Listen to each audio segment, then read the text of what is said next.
What's going on, guys? Adam here, and today I'm here with another brand new Destiny video.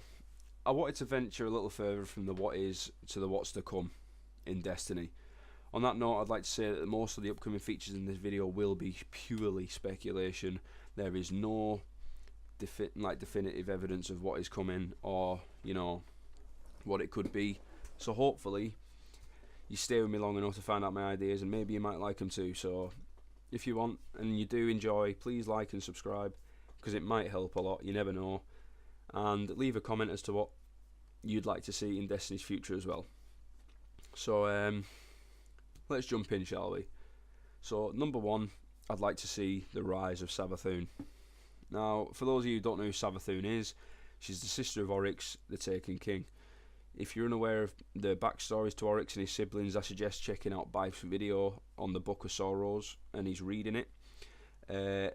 It's hellishly informative and one hell of a story, and the guy just tells the story so well. Literally, I love that. I love that video. It's absolutely amazing, and the art team did an amazing job as well. But enough of that. Let's get to where this is going. Savathûn is the aspect of deceit and trickery according to the Book of Sorrows, and in Destiny 2's present state in game, it's starting to seem more and more likely that she's going to be coming.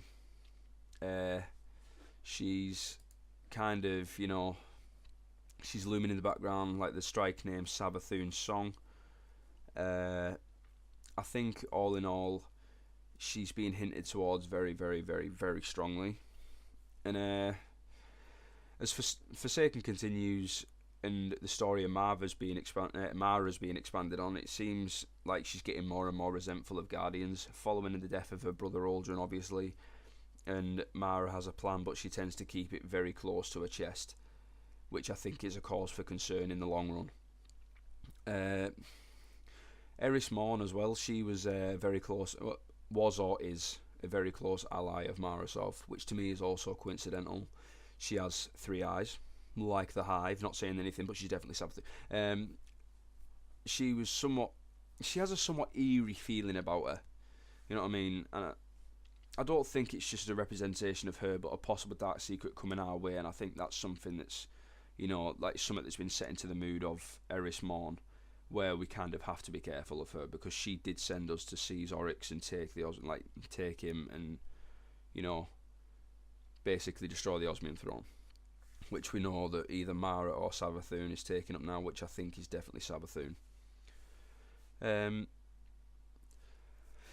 a way, I don't believe that she's just eerie looking for the sake of being eerie looking, I'll put it that way. And in one of the most recent encounters with Mara, she sends us away as her next guest does not find our presence respectful. I've been thinking about this one for about a year, and I'm quite new to the Destiny lore myself. I'm not a massive nut on it, but is it a possibility that Eris is or is an agent of Savathûn? She's been missing for quite a while now, since the Cabal assault on the city from the hands of Dominus Balls. Maybe she needed a distraction to escape. As we know, it's looking more and more like Savathûn sees the Osmium throne in Oryx's absence. And what if the aspect of deceit and trickery, she reveals the ultimate betrayal, where Mara and Eris are either agents of, or one of them is Savathûn. It is a little far-fetched, but just a theory that's had me thinking. If there is a possibility that I'm wrong, which there probably is, do inform me so I don't carry on looking like a prat. I just think it's a really cool story that could expand betrayal, as she is the aspect of deceit. Following in at number 2, we have the Vex Mind. We've seen a few big name Vex bosses during our time in the Cosmos, like Atheon and Dendron, and a few more, but there's still very little that we actually know about their work and how they work. We know that they're supposedly all controlled by one mind, but still remain somewhat sentient. They have the same goal, but go about it in different ways. Now, everybody remembers the Vault of Glass and what a fantastic raid it was. This is why I would like to see the Vex come back with a raid, yet again. They've been quiet for some time now, and I think their plot needs stirring up a little more. Maybe the Vex core mind could send another assault on the Guardians, or the Traveller, or maybe he could become ever closer to accomplishing his last goal. Maybe he just wants some Vex milk and he can't afford it, so he tries to steal it like a prick. Who knows? I believe the trip into the real heart of the Vex is not that... It's not that far-fetched. I think it's quite near. I think we could definitely get there. And as long as it's not like that vat of dog shit they claim to be 2 dungeons in Curse of Osiris, it could be very well done. It could be a detailed expansion with a lot of room for activities along the way, and the raid would be phenomenal. Vault of Glass 2.0. Yeah, just kidding. We'll get a better name for it probably, and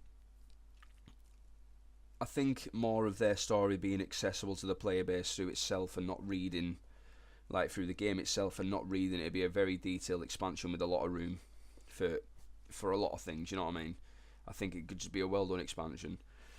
My knowledge of the Vex isn't that great, so I'm not going to tell you much about the backstory because I have no clue what I'm on about, but from what I've seen, a lot of people also struggle with the Vex because there's that little known about it, but the difference is between me and them people is I'm shit at lore.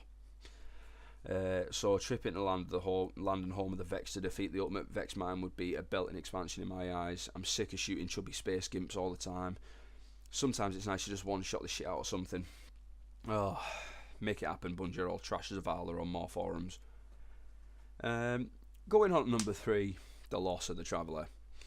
Now, as I've said in this video previously, Marasov is not fond of the Traveller. That does not mean that she's wholeheartedly Savathun's pocket side whore, but it could imply other things as well. She tells us that the Traveller is deliberately seeking fights. Why we think this, I'm not too sure. Maybe she switches from race to race or planet to planet, finding stronger and stronger guardians to repel the dark, which is highly feasible. But it bears one question to me. What happens to us when the Traveller leaves us, you know? Now, there are a few possibilities. We could, by all technical accounts, be wiped out when teabagged and thrown aside by the darkness.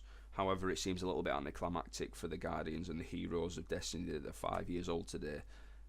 Well, to this day. Anyway, it's not Destiny's birthday. I don't even know why I said that. Either way, it's anticlimactic. It shouldn't happen. However, on the opposite side of the coin,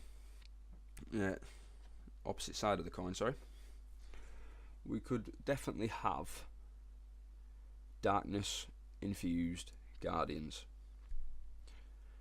Picture it, Traveller fucks clean off, the darkness imbues with its power and we become dark guardians. Now, I know that it sounds very far-fetched and it could be a stretch, and it could be it could be terrible if done incorrectly. I don't think so though. I think in game it'd bring more to it.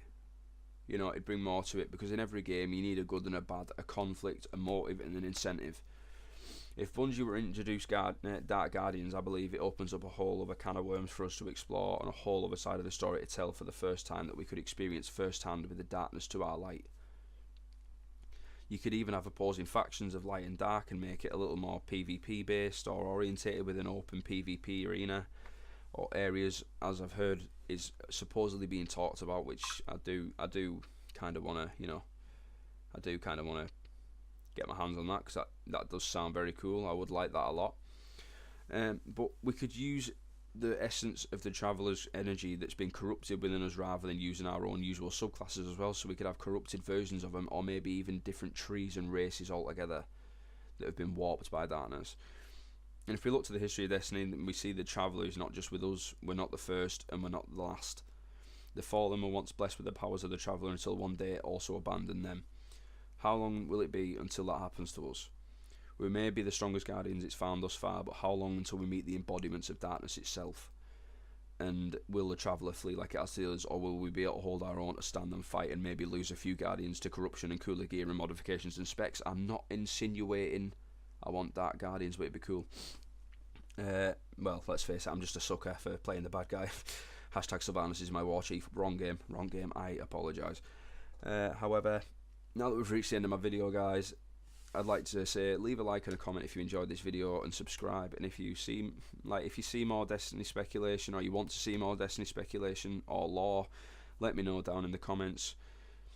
And let me know down in the comments as well what expansions you'd like to see and why. Maybe you can teach me a thing or two about Destiny lore. Again, thank you for watching, guys, and as always, take it easy. Bye now.